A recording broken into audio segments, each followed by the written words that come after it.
और करेंगे महाभारत से ये प्रसंग जो लिया गया है।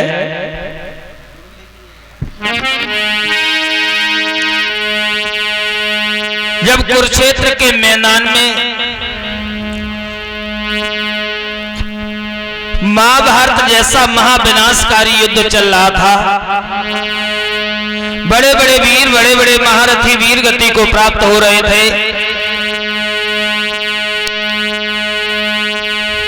क्षत्रिय दिन का युद्ध जब हो चुका था, जब दुर्योधन की सारी सेना समाप्त हो गई और अकेला दुर्योधन जाकर के एक सरोवर में छुप गया।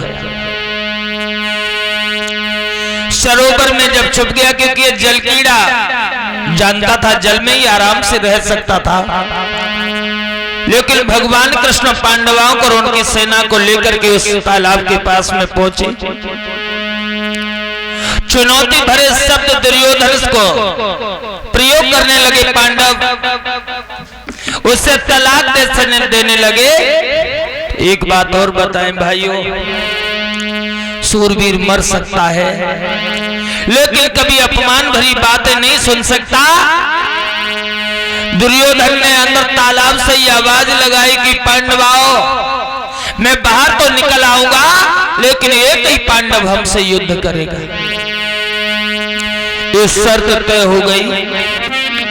हाथ में गदा को लेकर के जब दुर्योधन बाहर आया, भगवान कन्हैया कहने लगे अपना चुनाव कर लो, तुम किस पांडव के साथ में युद्ध करोगे। दुर्योधन पांचों पांडवों को देख रहा है, वो भी तिरस्कार की नजर से कहने लगे ये अर्जुन पांडव जो है इसके साथ में युद्ध नहीं कर सकता, क्योंकि ये तो पहले ही व्यंगला नाम की अप्सरा बन चुका है, हिजड़ा बन चुका है। अभी नहीं समझ में आ गया, हल्को से नेक चीख बहुत मामूली सी, कतई नेक से चीख और डारियो वैसे ऐसे ही रहने दो, क्योंकि ऐसे ही इनके पल्ले पड़ेगी।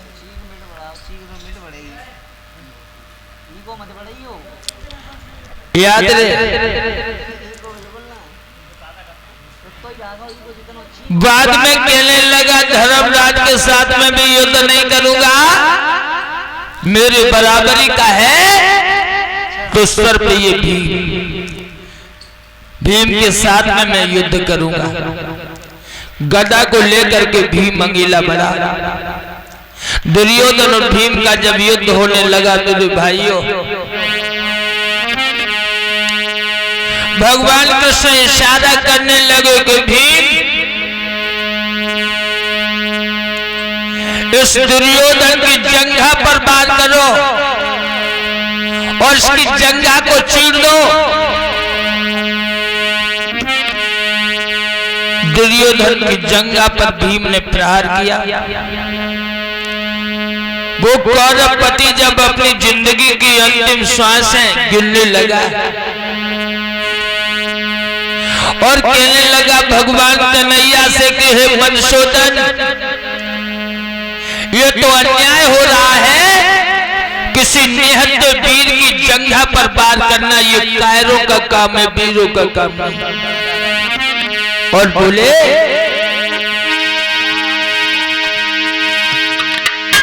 भगवान कृष्ण मुस्कुरा करके बोले दुर्योधन, अब तुम्हें धर्म की याद आई है और सुनो। और याद वीर यजुतों को और अंत समय पे आई, और अगर याद पहले आ जाती होती नहीं लड़ाई।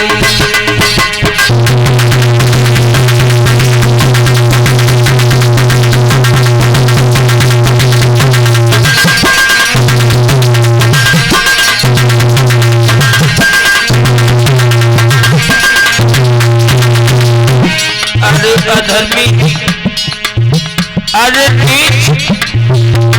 अगर धर्म का पाठ तूने पहले ही पढ़ लिया होता तो ये कुरुक्षेत्र के मैदान में खून खराबा नहीं होता।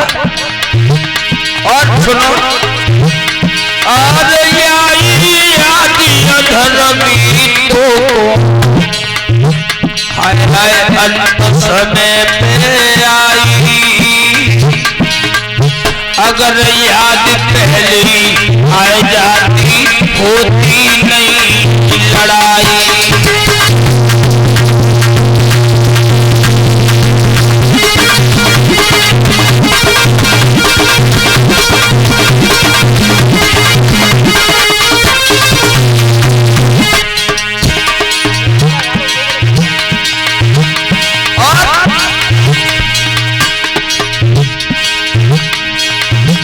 अरे द्रौपदी सुता पूर्णाल द्रौपदी सभा में करी भारी आँख से पट्टी बांधे बैठी मैया तेरी गंधारी।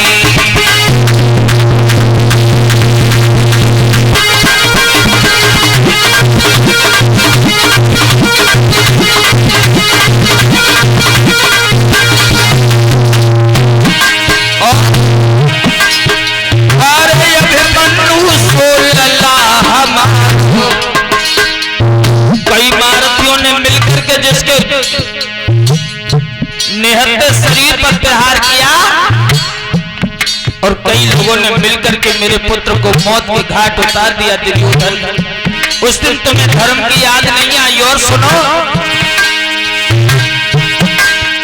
अरे अभिमन्यु पुत्र हमारा बाहु की करी खुआरी, आज धर्म की याद आए रही तो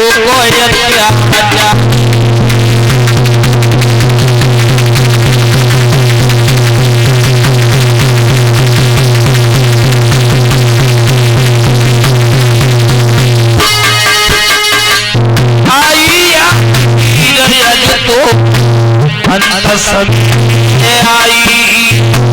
अगर याद नहीं आए जाती काहे को होती लड़ा।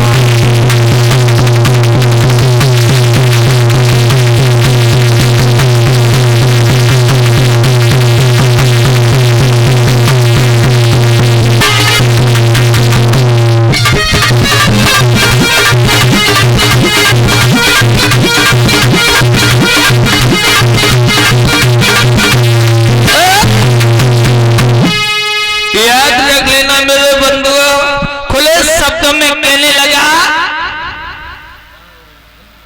अर्जुन पांडवास तुझे धर्म का दिख याद आया। धर्म का पाठ हमें पढ़ा रहा है। चक्रव्यूह में फांस करके मेरे पुत्र अभिमन्यु को निहत्या करके तुमने मरवा दिया और मेरी अबला नारी के वस्त्र का हरण तुमने भरी सभा में कराया। लेकिन याद रखो, भगवान कृष्ण बोले दुर्योधन अगर किसी भी सभा में, किसी भी क्षेत्र में, किसी भी गांव में जब किसी अबला का अपमान होता है, किसी महिला का वस्त्र हरण होता है, तो समझ लो कि वहां पर नाश की नींव तैयार है। इसलिए अब तुम बचोगे नहीं।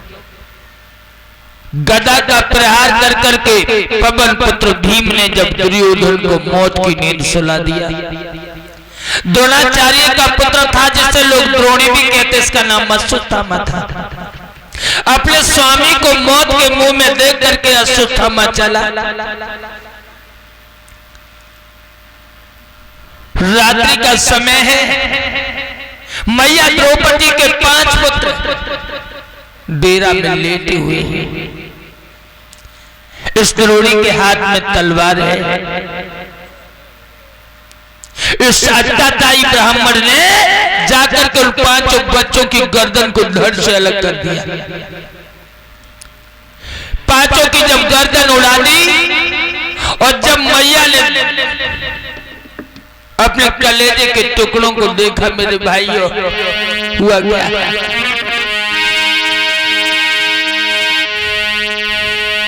डेरों में खून बह रहा था और हर अबला खड़ी रो रही।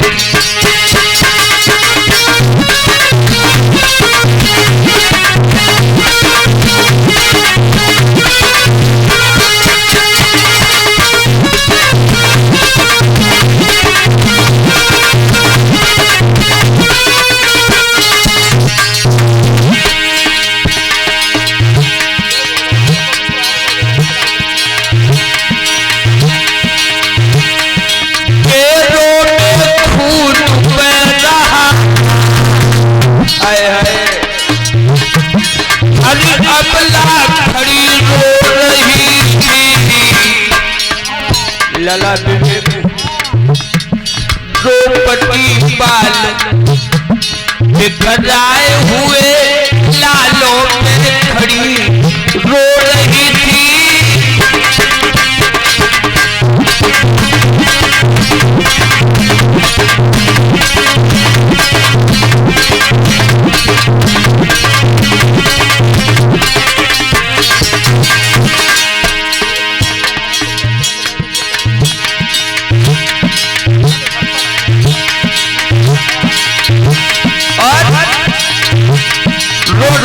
मैया द्रौपदी हर अबला की आंसू में आंसू, आंखें में आंसू है, हर आत्मा तड़प रही है भाइयों।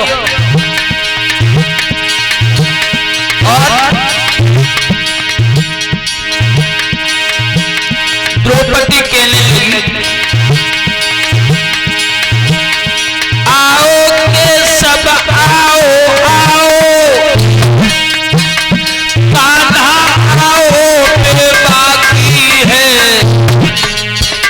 अथवा इस खेल तुम्हारे में क्या और कसर भी बाकी है।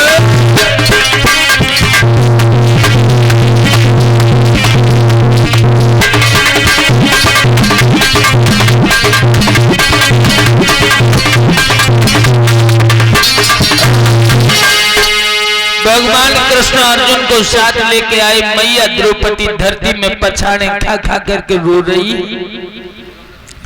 बिलक रही है, तड़प रही है।